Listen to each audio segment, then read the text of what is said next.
Machine Bhagiratha నీళ్ళు పుష్కలంగా రాలే? ఏమన్నా రాలేదా? వచ్చినాయా? మరి ఇప్పుడు ఏం రోగం పుట్టింది నాకు అర్థం కాదు. ఇప్పుడు ఎందుకు గుంటుతుంది అది? ఎందుకు నీళ్ళు ఎత్తలేవు? వస్తున్నాయా ఇప్పుడు? మరి ఏం చేయాలా?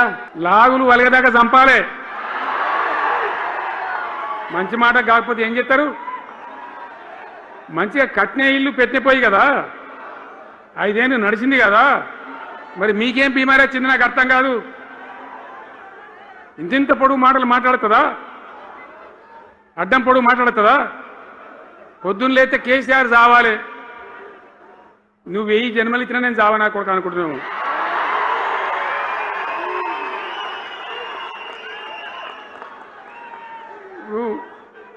ఉట్టి మీద దాచిపెట్టింది, మన ఇళ్ళలో దాతారు కదా, ఏది ఉట్టి ఉట్టి అని ఉంటుంది. ఇప్పుడు మీకు తెలుసో లేదో కానీ ఇప్పుడు ఈ మధ్యలో ఫ్రిడ్జ్లు మోపోయిన మునుపు ఉట్టి అనేది ఉంటుండే. ఎండిపోయిన చేపలోకి నీ రొయ్యలో అబ్బాయి ఉంటే నీ వరుగులు ఉంటే దాంట్లో పెడుదురు. పిల్లికి అందదా ఉట్టి, కింద కూర్చుకొని శాపం పెడతా ఉంటుంది, తెగాలే పడాలి తెగాలే పడాలి. పిల్లి శాపానికి ఉట్టి తెగుతుందా? మరి విధవారు కేసీఆర్ రావాలంటే కేసీఆర్ దత్తడా? మీ దీవెన మీ ఆశీర్వచనం ఉంటే జీవన్ రెడ్డి గారు అన్నాడు, నాకు 75 ఏంటి వచ్చినాయి. జీవనా నేను చెప్తున్నా, నాకు కూడా 72 వచ్చినాయి. నీ వెనకనే నేను కూడా లైన్లోనే ఉన్నా. నేను ఒక్కటే మాట చెప్తున్నా, ఈ మా దేశభక్తి శ్రీనివాస్ ఏమో నాకు ఇంత పెద్ద కట్ట రాసి ఇచ్చాడు, నువ్వు మాట్లాడాలి ఇవన్నీ.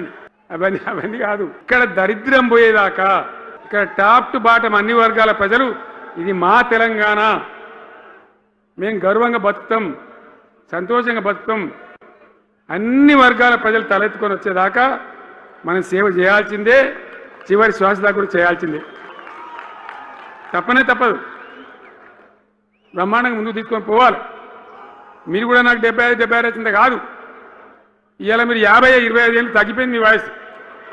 అంత యువకునిలాగా అంత ఉత్సాహంగా ముందుకు దూసుకొని పోదాం.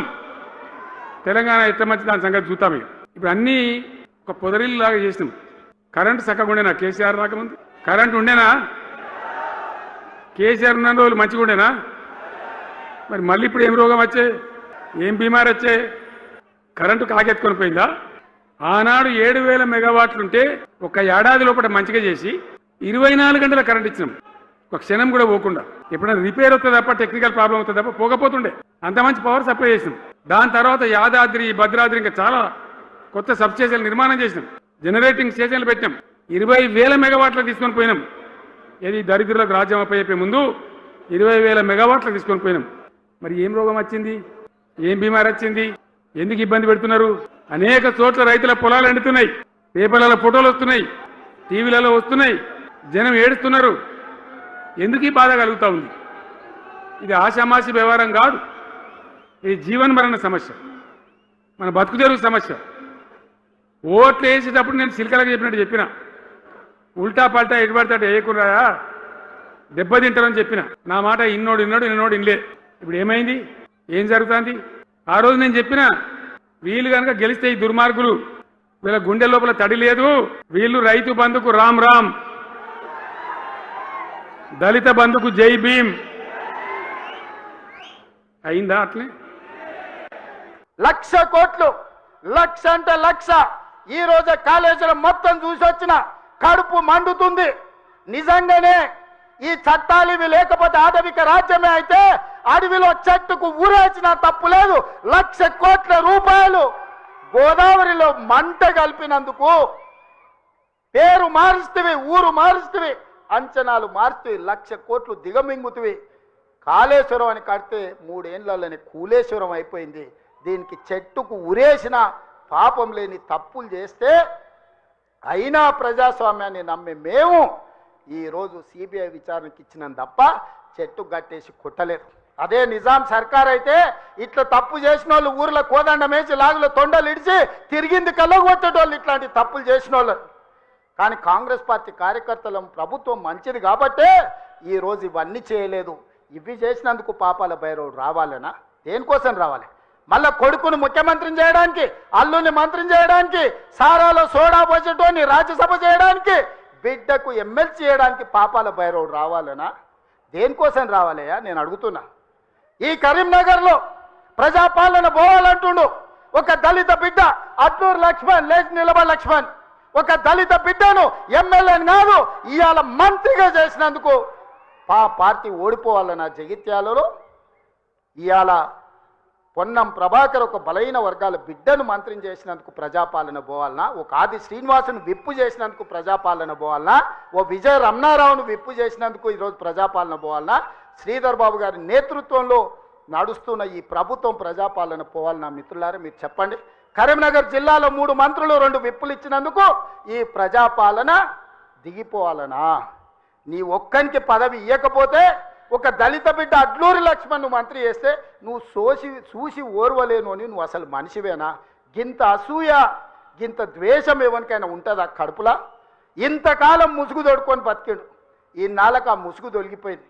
కడుపు నిండా విషమే, విషమున్నోడు ఇవాళ కడుపులో కత్తులు పెట్టుకొని కౌగిలించుకుంటారు. చూస్తున్నాం. ఆయన ప్రభుత్వం వస్తాడంటే ఈయనకు పదవి ఇస్తాడంట.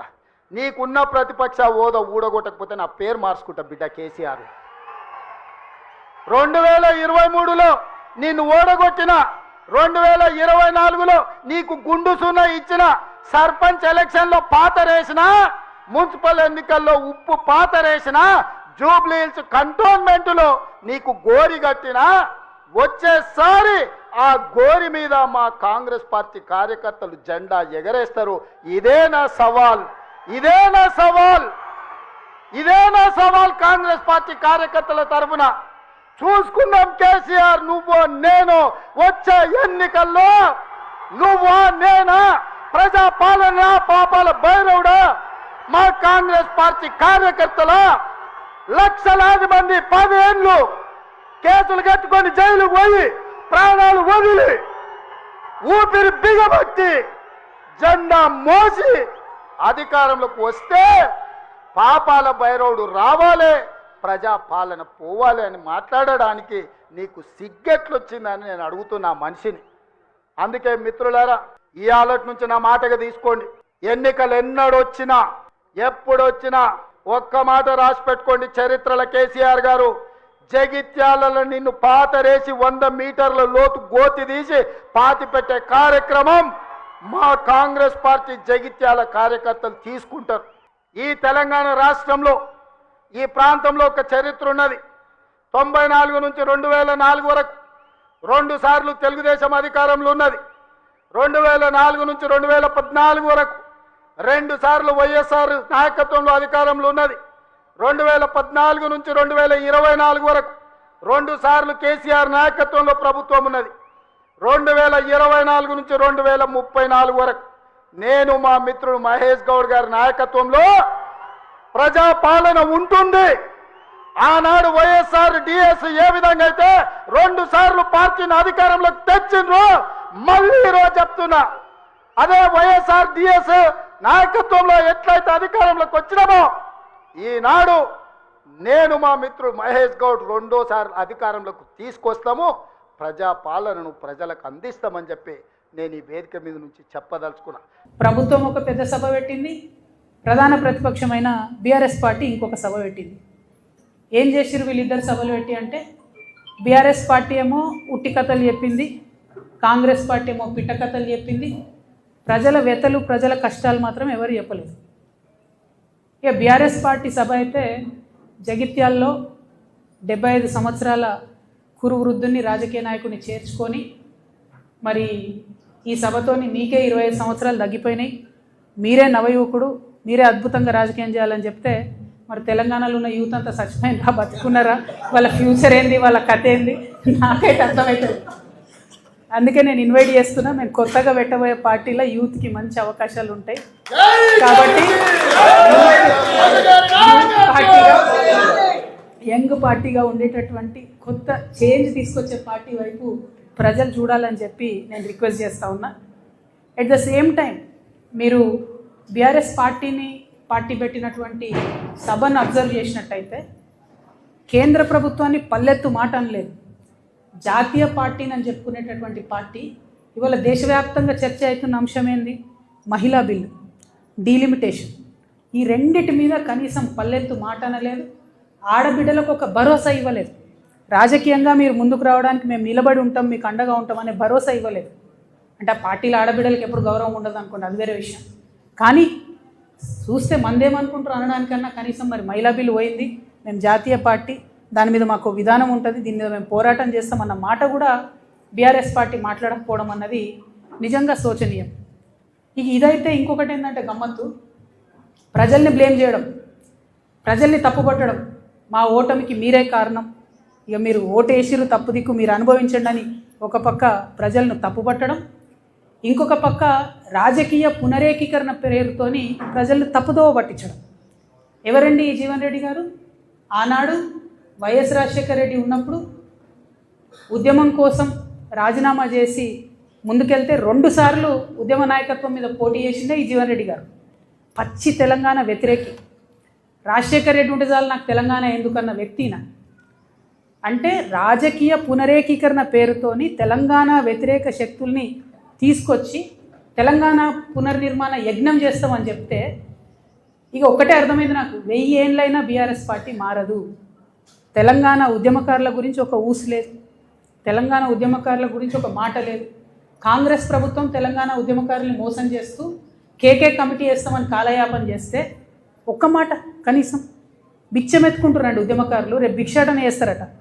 అవమానం అనిపిస్తుంది, కళ్ళకి నీళ్ళు వస్తున్నాయి, దుఃఖం వస్తుంది. పిడికిలెత్తి పోరాడినటువంటి నా ఉద్యమకారుల అన్నదమ్ములు బిచ్చమెత్తుకుంటారు ఇవాళ రోడ్ల మీద. మరి ఏం పునరేకీకరణ? వైఎస్ రాజశేఖర రెడ్డి కావాలన్న వాళ్ళతో పునరేకీకరణ. తెలంగాణ ప్రజలు, ముఖ్యంగా తెలంగాణ మేధావులు ఆలోచించాలని నేను కోరుతా ఉన్నా. ఇక వీళ్ళు ఒక రకమైతే కాంగ్రెస్ పార్టీ పెద్ద సభ అధికారంలో ఉన్నారు, ఆర్భాటం హంగు, పెద్ద సభ పెట్టి ఏం మాట్లాడతారు వాళ్ళు? గుంటనక్క నిన్న ఢిల్లీ పోయింది, గుంటనక్క నిన్న ఢిల్లీ పోయింది. గుంపు మేస్త్రి ఏమంటాడు? ఆ గుంటనక్క ఢిల్లీకి ఎందుకు పోయిందో నాకు తెలుసు, ఆర్ఎస్ఎస్ పెద్దల్ని కలవడానికి పోయింది, కాళేశ్వరం కేసు లేదు అవుతుంది అందుకే పోయింది. నాకు సంపూర్ణంగా కోర్ట్స్ మీద విశ్వాసం ఉందండి, నాకు సంపూర్ణంగా కోర్ట్స్ మీద వాళ్ళ జడ్జిమెంట్ మీద విశ్వాసం ఉంది. కానీ ఒక ముఖ్యమంత్రి స్థాయిలో ఉన్న వ్యక్తి ఈ గుంటనక్క పోయి ఆర్ఎస్ఎస్ పెద్దల్ని కలుస్తుంది అని గుంటనక్కతో డీల్ మాట్లాడుతున్నా ఏమంటుండు? నువ్వు చెప్తావా, నువ్వెవరు కలిసినావో నేను చెప్పాలనా? అరే నీకు తెలుసు, నువ్వు చెప్పాలి కదా ప్రజలకు, నువ్వు ముఖ్యమంత్రివి కదా, నీకు బాధ్యత ఉంది కదా. అట్లా కాకుండా డీల్ మాట్లాడుతున్నాడు. నీకు తెలుసా, నాకు తెలుసు నువ్వు ఎక్కడికి పోయినావో నేను చెప్తా. ఏం మాటలు ఇవి? అంటే ముఖ్యమంత్రి స్థాయిలో ఉన్నటువంటి వ్యక్తి కోర్టులలో ఉన్న తీర్పుల్ని ప్రభావితం చేయగలుగుతారు కొంతమంది అనేటటువంటి డైరెక్ట్గా మాట్లాడుతూ సంపూర్ణంగా రాజ్యాంగాన్ని, రాజ్యాంగబద్ధ సంస్థల్ని స్లైటన్ చేస్తూ ప్రజలకు ఏమాత్రం విశ్వాసం లేకుండా చేస్తున్నారు. అంతేకాకుండా ఏమంటాడు ఆయన? సేమ్ ఏదైతే ప్రజల పట్ల బీఆర్ఎస్ పార్టీ లెక్కలేనితనం ప్రదర్శిస్తుందో అదే లెక్కలేనితనాన్ని కూడా కాంగ్రెస్ పార్టీ ప్రదర్శిస్తే ఏమంటాడు ఆయన? నేను ప్రతిపక్షం లేకుండా చేస్తాను. నువ్వెవరు చేయడానికి? ప్రజలు కదా డిసైడ్ చేయాలి ఎవరు ప్రతిపక్షంలో ఉంటారు, ఎవరు అధికారంలో ఉంటారు, ఎవరికే పాత్ర ఉంటుంది, ప్రజలు కదా డిసైడ్ చేయాలి. వచ్చే 10 ఏళ్ళు నేనే అధికారంలో ఉంటా, 7 ఏళ్ళు ఉంటావు. రైతు బంధా ఏడైచ్చినావు, రైతు భరోసా సీజన్ మొత్తం అయిపోయినాక ఇస్తారా? నిన్న కూడా 5 ఎకరాలకే ఇచ్చారు. ఏమి ఇచ్చిండని? మీరు ఎందుకు అధికారంలో ఉంటారు? ఇల్లు కూడా కొట్టినందుకు అధికారంలో ఉంటారా? 2 నెలల పాప చచ్చిపోతే మాట్లాడలేదని అధికారంలో ఉంటారా? దేనికోసం అధికారంలో ఉంటారు? ఇవాళ కాంగ్రెస్ పార్టీ ఉన్నటువంటి కొత్త తరం నాయకులే ఇలా రేవంత్ రెడ్డిని చూసి ఇలా తిట్టుకునే పరిస్థితి వచ్చింది. వాళ్ళు కాబట్టి వీళ్ళిద్దరు కూడా ఇవాళ ద్రోహులుగా మిగిలిపోయారు. కాబట్టి దీన్ని తెలంగాణ సమాజం గుర్తించాలి. ఇవన్నీ పక్కబెట్టి ఈ ప్రజల దృష్టి మళ్లించడానికి ఇద్దరు తిట్టుకుంటారు. ఎవరెవరు? ఇటు రేవంత్ రెడ్డి గారు, ఇటు కేసీఆర్. నువ్వు చావాలంటే నేను చావని అంటున్నాడు. ఇది అబద్దాల కూర అని చెప్పి రేవంత్ రెడ్డి గారు కేసీఆర్ అంటే ఎదవా దరిద్రుని ఏం తిరుగుతున్నాడు. ఇవాళ భాష కదే, వీళ్ళిద్దరు భాష కదే. ఇవాళ మీరు ఇద్దరు కాదు, ఇవాళ మీ సావుల వల్ల ఇవాళ తెలంగాణ ప్రజలు చచ్చిపోతున్నారు. తెలంగాణకి ఏం దరిద్రం, మీరిద్దరు దరిద్రం తెలంగాణకి. మీకు రాహుకేతు స్టోరీ తెలుసు కదా మీకు, రాహుకేతుది. ఎందుకంటే అమృతం కోసము రాక్షసులు దేవతలు క్షీరసాగర మదనం చేస్తారు.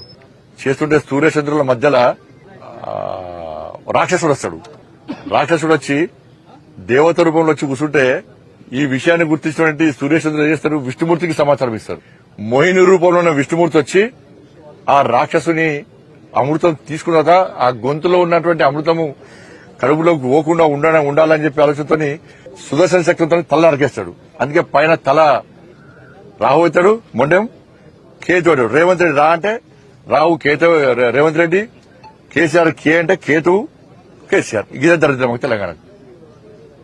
రాహు కేతులకే మారిపోయారు. ఈ శని పోవడానికి ఇలా తెలంగాణ సమాజం పూజలు చేస్తున్నారు.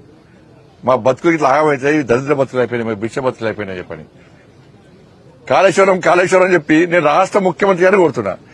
కాళేశ్వరము 1,00,000 కోట్ల స్కామ్ జరిగిందా, 9,000 కోట్ల స్కామ్ జరిగిందా? ఫస్ట్ దాని క్లారిటీ. కాళేశ్వరం ఏటీఎం గతంలో కేసీఆర్ గవర్నమెంట్ లో కాళేశ్వరము కేసీఆర్ కుటుంబానికి ఏటీఎం లెక్క మారింది వాస్తవం. ఈ రోజు కూడా మళ్ళీ చెప్తున్నాం, ఈ రోజు కాంగ్రెస్ పార్టీ కూడా ఏటీఎం లెక్క మారింది కాళేశ్వరం. సిబిఐకి ఏం లెక్క రాసినాడు? మేడిగడ్డ, సుందిల్లా, అన్నారం బ్యారేజ్ లో అక్రమాలు జరిగినాయని చెప్పి, ప్లానింగ్ విషయంలో అన్నింటిలో అక్రమాలు జరిగినాయని చెప్పి 9,000 కోట్ల రూపాయలు స్కామ్ జరిగిందని చెప్పి సిబిఐకి లెక్క రాసినావు. నువ్వు ఎలక్షన్ ముందు చేసినావు 1,00,000 కోట్ల స్కామ్ జరిగింది అంటున్నావు. మొన్నటి దానికేనేమో కాళేశ్వరం ఎందుకు వనికినాడు రాష్ట్ర ముఖ్యమంత్రి, అది గోదావరిలో ఉడకపోయినట్టు అని చెప్పన్నాడు. ఇప్పుడు మళ్ళీ యూటర్న్ తీసుకున్నాడు. ఇప్పుడు తీసుకొని 9,000 కోట్ల స్కామ్ అంటున్నాడు. మిగతా ఏమైనట్టు పైసలు ఇంకా మోటార్లకు మోటార్లు 300 కోట్లు ఒక్క మోటారు. ఒక్కొక్క మోటార్ను 1,600 కోట్ల వరకు వచ్చారు ఒక్క మోటార్. అంటే ఒక్క మోటార్ కు 1,300 స్కామ్ జరిగింది. మోటార్ల విషయంలో అది వేరే కంటికి వరకు వచ్చారు. నువ్వు 1,00,000 కోట్ల స్కామ్ కాళేశ్వరం స్కామ్ జరిగిందని చెప్పక సిబిఐకి 9,000 కోట్ల రూపాయల స్కామ్ జరిగిందని చెప్పి లేఖ రాస్తే మేము పిచ్చలమైంది. నువ్వు రాయి 1,00,000 కోట్లు ఎందుకు రాస్తావు? నువ్వు గోదావరిలో కొట్టుకోబోతున్నావు. మళ్ళీ దొంగలు పడ్డారు, కుక్కలు పడినట్టు మొన్న ఎప్పుడో జరిగింది. ఇప్పుడు ముఖ్యమంత్రికి ఇప్పుడు ఇక ఈయన పెట్టిన మీటింగ్ ఆయన పోటీ పడతాడు, ఆయన పెట్టిన మీటింగ్ ఈ పోటీ పడతారు. ఇద్దరు తిట్టుకుంటారు, టైం పాస్ చేస్తారు. బుద్ధి వచ్చింది అనుకుంటున్నాం, ఏమనుకోవాలి బ్రదర్గా. నేను అది మేము మొదటి నుంచి చెప్తున్నాం కదా బ్రదర్, టైం పాస్ చేసింది చాలు, బుద్ధి తెచ్చుకొని రిపేర్ చేయండి అని చెప్పినాం. ఆఖరికి ముఖ్యమంత్రి గారికి బుద్ధి వచ్చిందేమనుకుంటే బుద్ధి రాలేదు, బూతులు వస్తున్నాయి మళ్ళీ ఆయనకి. మేడిగడ్డ పోయాడు, కేసీఆర్ గారు జగిత్యాలలో మీటింగ్ పెట్టుకుంటే ఈయన కూడా పోటీ సభ పెట్టిండు. పోటీ సభ పెట్టి ఏం సాధించిండు? ఇజ్జత్ అంతా తీసుకున్నాడు. ఆడ కూర్చున్న వాళ్ళు ఇంటలేరు, టీవీలో ఎవరు చూస్తలేరు. ఈయన కంఠశోష బూతులు తప్ప ఇంకేం లేదు ఆడ. ఏమున్నా చెప్పండి, ఏముంది చేసింది చెప్పుకోనికే? ఏమీ లేదు. ఆడ పోయి మరి కనీసం ఆ నీళ్లు నెత్తి మీద జల్లుకొని క్షమాపణ చెప్పినా అయిపోయేది. గోదావరి నీళ్ళు నెత్తి మీద జల్లుకొని కాళేశ్వరం నీళ్లు అది కూడా చేయలేదు. మళ్ళీ అదే బూతులు, అదే వరస, అదే ఒరవడి. ఏం లాభం దాంతో? జగిత్యాల్లో చంద్రబాబు నాయుడు గారి జన్మదిన సందర్భంగా తెలుగుదేశం పార్టీ పూర్వ విద్యార్థులందరూ కూడా ఒక సభ నిర్వహించుకున్నారు. కేసీఆర్ సభలో టీడీపీ పూర్వ విద్యార్థుల సమ్మేళనంగా అది కొనసాగింది. టీడీపీలో ఇంతకుముందు ఉన్నటువంటి కేసీఆర్, జీవన్ రెడ్డి, ఎల్ రమణ, రాజేశం గౌడ్, విద్యాసాగర్ రావు, గంగుల కమలాకర్, కొప్పుల ఈశ్వర్, వీళ్ళందరూ కూడా సభ పెట్టుకొని చంద్రబాబు నాయుడు గారి జన్మదినం చాలా ఘనంగా జగిత్యాల్లో సెలబ్రేట్ చేసుకున్నారు. అంతేనా చెప్పండి మీడియా మిత్రులు? ఇక ఈ మధ్య ఓటీటీలలో సీరియల్ వస్తాయి, మంచి మంచివి, కొత్త సీజన్లు వస్తాయి. 2 సంవత్సరాలకి సీజన్ వచ్చినాక మళ్ళీ 2 సంవత్సరాలు గ్యాప్ ఇచ్చి షూటింగులు చేసి కొత్త సీజన్ వస్తుంది. అట్లా కేసీఆర్ కూడా సంవత్సరంన్నర తర్వాత బయటికి వెళ్ళింది. నిన్న కేసీఆర్ సీజన్ నెంబర్ 8. నువ్వు ప్రతిపక్ష నేతవి, ప్రతిరోజు రోడ్డు మీద ఉండాలి, అసెంబ్లీలో ప్రతిరోజు నిలదీయాలి ప్రభుత్వాన్ని. ఏదో సంవత్సరంకోసారి వచ్చి ఊర్ల పేర్లు, కాన్స్టిట్యున్సీల పేర్లు కూడా గుర్తుకొస్తలేవు ఆయనకి. నేను కేసీఆర్ 60లలో ఉన్నాడు అనుకున్నా, అసలు ఏజ్ కూడా చెప్పేసుకున్నాడు ఆయన 72 అని. అంటే నెక్స్ట్ ఎలక్షన్కి 75 ఉంటాడు. కేసీఆర్ శకం ముగిసిందయ్యా. ఊరికే నీ కొడుకు కోట్లు వేయరని చెప్పి నువ్వు ఏదో ప్రయత్నాలు చేయకు. It is over.